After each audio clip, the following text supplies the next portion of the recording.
the links to join the channel and check out the various other links. So let me start in the middle and then go to the beginning, because he makes this bizarre statement where he says two things that contradict his point.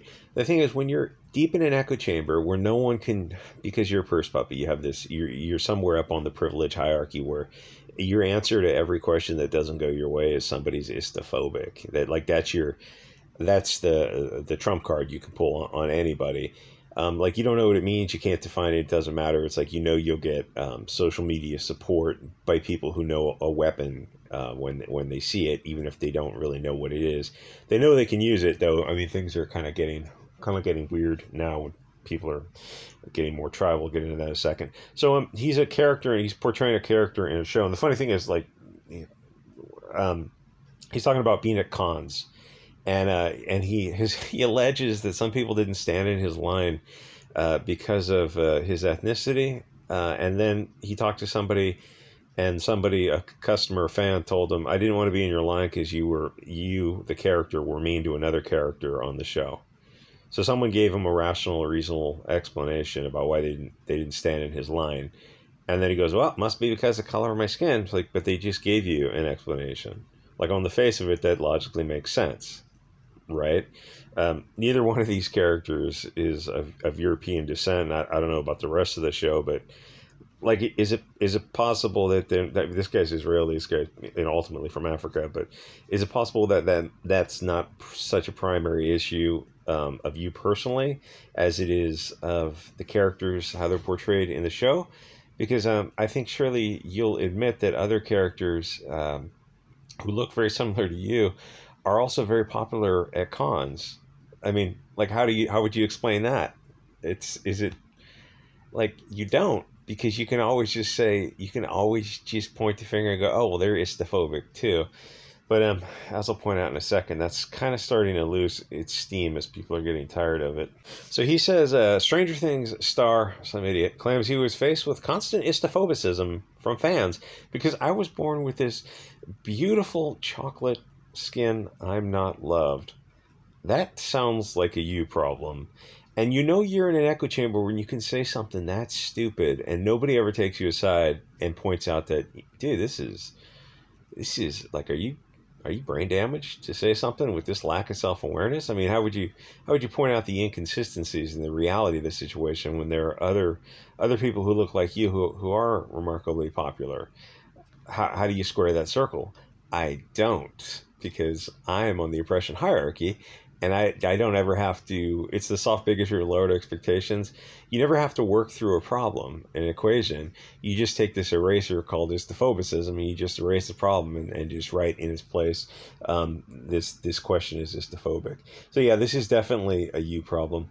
When you have a chip on your shoulder, people can tell, or the character you're playing on TV might not be likable. People might not like the character, or they might not like you personally, your behavior. But if you can blame everything on other people, you're never going to change your own behavior. You'll just blame the external source. You'll never take the blame for your own behavior. You're just going to default to calling other people istophobic. People are concerned less about your skin. They're more concerned about your shitty behavior, which you sound like an incredibly hateful person, as we'll get to in a second. Actors who look remarkably like you from around the world are incredibly popular at conventions and in movies and in commercials and on shows and in various other speaking positions. So why aren't people also equally phobic to them? You're not as popular as your co-stars in a show, maybe because they were portrayed in a different way than you, and that's like, you'd really have to take that up with how the show was written. Or, maybe you're untalented in the show, or maybe you have an abrasive personality. As you read this guy's interview, plot twist, he has a very abrasive personality where he calls his fans hateful. It's like, well, they're not your fans, and if you're calling them hateful, they're not your fans for a good reason. And in your mind, you have this circular reasoning. Well, I'm calling them hateful because they're hateful because they don't like me enough. It's like, Yeah, I mean that circle goes both ways. If you were more likable, you would have more fans, and you wouldn't be attacking them. Attacking the customers doesn't make you more popular with the customers. You know, he's kind of going down the John Boyega route, where he was, I don't know, Boyega was doing this thing. This is a Star Wars guy. He was talking about Istaphobicism, and some like whites and Asians, I think, or I think some black guy was talking about his white girlfriend or Asian girlfriend or something, and people were talking about, you know, the hatred against Asians and white people, and Boyega answered that comment and goes, "I'm not talking about that now." And you know, you realize, which you got to have your head in the sand if you're just realizing this now, that a lot of these people on the left, they don't have an issue with Istaphobicism. They just hate you if you're of European or Asian descent. Like you're completely dehumanized to a lot of them. They don't like. I mean, even the name, like something like as dumb as calling it BLM is. It's like what a stupid optics that is. Like, yeah, wouldn't you want to open that up to just making it like us all, we the people against a brutal police totalitarian state? No. We're only going to focus on us. Oh, okay. You see, you want to focus on Boyega wants to focus on Istaphobicism. So yeah, let's talk about the anti-white, anti-Asian hatred as well. No, the thing is, all you would have had to do was say that, yeah, it's like it's a two-way street, and it like everyone gets this this hatred. It's like, yeah, we're gonna have to, like, everyone's gonna have to work together. It's like you would have taken the higher ground if you went that route, but he didn't. And you look at him and realize, like, oh, you're just a hateful person. Like, a lot of these people, a lot of them are sociopaths. They literally, these grifters, you know, take that BLM money and buy homes in California. Yeah, where'd that BLM money go? What a good question that is. It's weird the media doesn't go, because it doesn't investigate that. You realize these people, they're everything they project onto you. Like, these are the most racist, hateful people on earth, and they're in this echo chamber, and social media and media covers for them, so they never get pulled out of this echo chamber. They didn't stand in your line because of your ethnicity. Is there any evidence for that? Like, literally, the next line is a guy tells you, yeah, the character was mean to another character in the show. Oh, well, that seems to disprove what your claim is. I mean, how do you say those two sentences right next to each other? And I mean, that's when you're in an echo chamber where you can say two this thing. It's like that some Greta Thunberg environmentalist type is talking about people shouldn't fly to, I don't know, Sweden on vacation, and then the guy asks her, but didn't you just fly to Sweden a couple weeks ago? She goes, oh yeah, I had to visit my mom for a birthday party. Like, so that doesn't make sense. You special rules for you and not for other people. Yeah, what can I say? There's literally a lot of sociopaths on the left. So no, attacking the customers is not going to work out for you. I don't know how else working out for John Boyega. He was just in that, what was it, The Woman King? God, what a horrible movie is it? The thing is, a lot of these people are just annoying grifters. Is there Istaphobicism out there? Yeah, it's mostly anti-white and anti-Asian hatred. But you know, sure, I'm sure there's all sorts out there. And things are getting more polarized now because people are getting tribal, because they're realizing it's just safer to stay with your own tribe, because people can't call you phobic if you stay away from other groups. So that is a growing phenomenon. What I mean by that is, like, there's this social media hierarchy where some people can go to social media and attack other people and it'll have consequences. But if you're white or Asian, you can't do that to someone on this social media hierarchy. You have to be of a different group.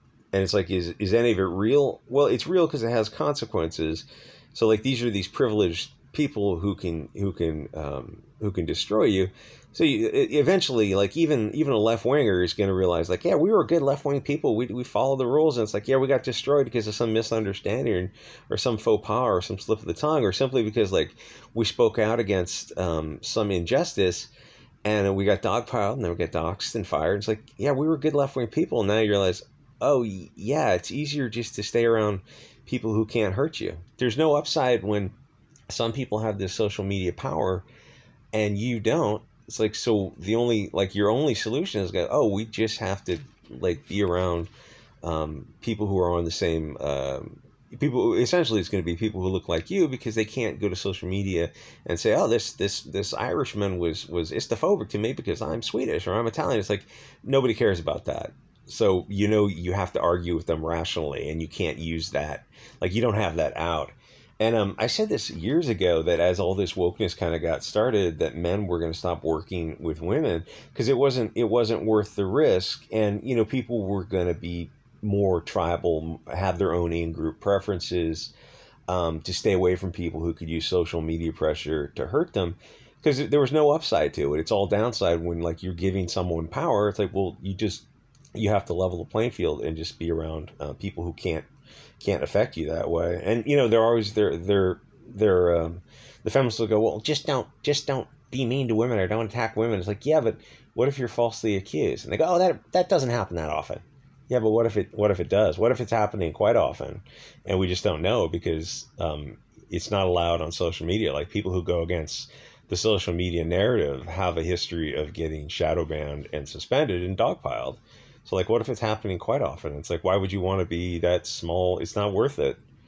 And as a consequence, like, women are pointing this out right now. It's happening that men are avoiding them and in the workforce because for good reason. There's no reason. There's no upside to it, and there's infinite downside. So it's you got to stay with people, your own tribe, who can't burn you.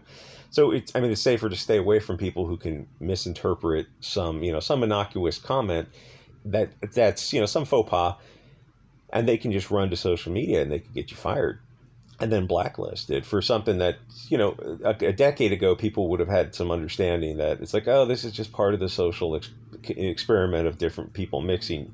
You can't have all these rough edges. It's like it takes decades to round these off, but now you got social media, so you can run to social media and just destroy somebody's life. So even if you're on the left, my point is that you're going to quickly realize, oh, I'm some left winger, but like I literally cannot be around people who don't look like me, because it's infinite downside and there's no upside. Oh, but the enriching experience, yeah, but it's not worth getting fired over. It's not worth, getting evicted and losing your house and getting debanked and getting blacklisted over. That's like, that rich experiment is just not worth it. So you go, oh, so what happens? Like, oh, we're on the left, but we're all look exactly the same. Or at least we're all this one, rough group of people because we're all at the same social media standing. And like, you're going to see more and more of that. I mean, you're going to see it across boards. Like, people are just going to get more tribal for safety reasons. It's like it's the rise of city states, but it's the rise of social media city states where you're just kind of staying around your own community. Anyway, that's this stuff's not an irrational fear because it's all actually happening. It's very rational to stay away from people who've got more social media power than you. So I don't know what happened here with this guy's story. Is it all in his head? Or, I mean, he actually sounds like he's kind of a brainwashed puppet who's just repeating his programming. For him to leave the matrix, he'd have to start looking into cultural Marxism and realizing that he's not thinking for himself. He's just parroting the party line. In fact, he mentioned some of his concerns when he was on the show as a kid to his parents, and his parents reinforced that theory. Like, yep, you're right. The reason, it's a sad truth. It's you weren't popular on the show, or you weren't popular at conventions because of the way you look, and not your behavior in real life, or your character is portrayed on the show. Like, your parents did you a disservice to not explain that situation fully, because it's not a binary. It's more like, yeah, there might be some truth to that, but there's also, you're gonna have to look at the opposite side and go, well, what are the reasons for that? What are their concerns? And you have to explain what I just explained, and then many more concerns. But they're not getting, like, the talk they're getting is not that talk. They're not getting a nuanced conversation. They're just getting this one stimulus response. If X, then istophobicism, and that's your simple response for everything. And so everyone else who's not of your group is just going, yeah, we just can't be around you because it's not worth it. It's too much risk, and it's infinite downside, and there's no upside to it. And you put that in their lap, and you say, yeah, that's the situation. It's like people are going to get more in-group preferences for their own tribe. And it was that the goal all along. It's like, it doesn't matter. It's just the way it is. Like, I mean, I'm just trying to say this carefully for YouTube, but it's like it didn't have to be this way. It didn't have to go down this path. Things were going in a different direction up until a few decades ago, and now things have gone down this path. And like, this ship has sailed.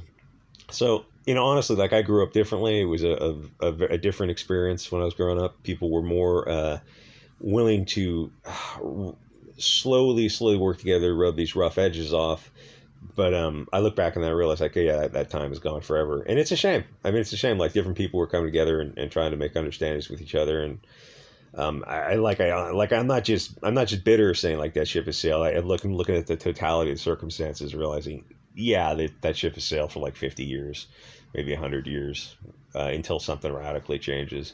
It's a little sad. It's a little bit of a bummer. It's like it didn't have to get on this path, but it did.